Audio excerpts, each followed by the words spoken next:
Hello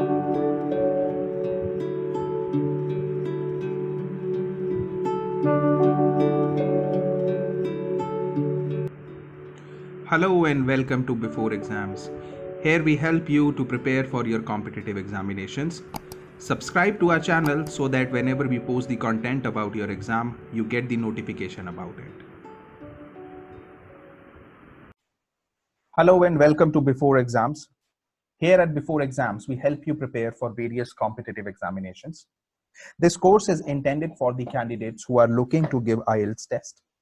IELTS test is given by the candidates who are either seeking for an admission in universities, that is the foreign universities, or the candidates who are looking for immigration to other countries.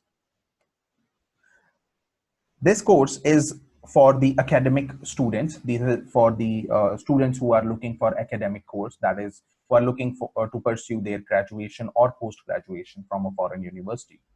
The IELTS test for the students who are looking for immigration is altogether a different course that you can check. Now, what is IELTS? IELTS, it stands for International English Language Testing System. There are two modes of this test. One is the paper-based and the other is computer-based. There are two types of IELTS examination, as we have already discussed. One is the academic, the other is the general training. Academic is for the candidates who are looking to pursue their education from foreign universities, and general training test is for the candidates who are looking to move abroad on immigration. This test is for the academic students. A candidate in IELTS is given band scores. The score ranges from 0 to 9, 0 being the lowest and 9 being the highest. Let's talk about the skills which are tested in IELTS. There are 4 skills which are tested in IELTS. The first is listening, then reading, writing, and speaking. Let's have a brief overview of these skills. The first part is the listening part in IELTS examination. There are 4 sections and each section has 10 questions. So there is a total of 40 questions in the listening part of the IELTS exam. A recording of approximately 30 minutes is played.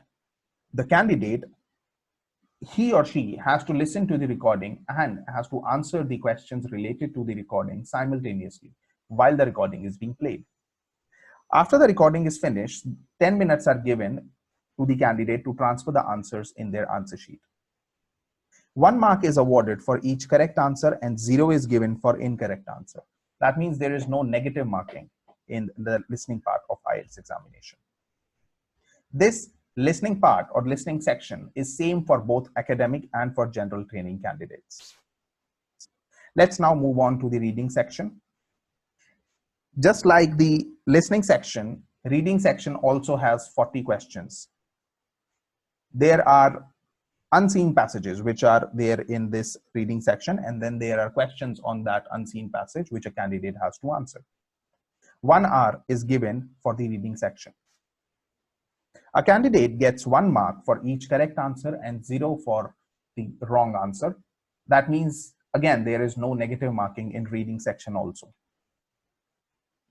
The academic part of IELTS examination, the academic reading, basically, it has 3 passages.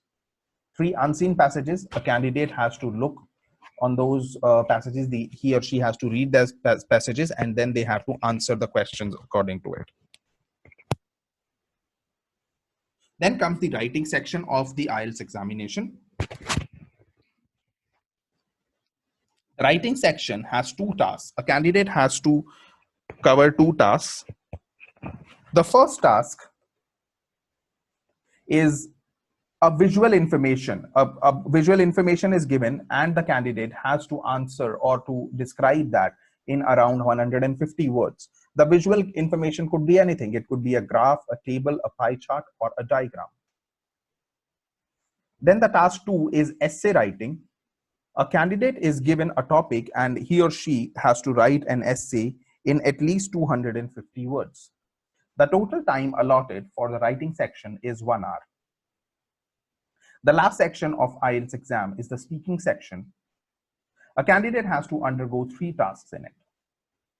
The total time for the IELTS speaking section is 11 to 14 minutes. Task 1 talks about the personal introduction, wherein a candidate is asked questions, personal questions, like the example could be, describe the building of the secondary school in which you had your secondary school education. Then comes the task 2. This is a cue card question. There is a cue card which is presented to the candidate. There is a topic which is written on the cue card. A candidate gets 1 minute to prepare for the topic, and then he or she has to speak for 2 minutes. Then comes the task 3. In task 3, there are interview style questions which are asked from the candidate. The topic is generally related to the task 2, which is the cue card section. So these are all the 4 sections in an IELTS exam which a student or a candidate has to undergo. We'll be learning about these sections in the future videos of these courses. I hope now you have a clear understanding that what IELTS test is, what are all the parts which are asked in IELTS, how to attempt these questions, what are the types of questions is what that we'll be learning in this course. So till then, have a great day. Bye-bye.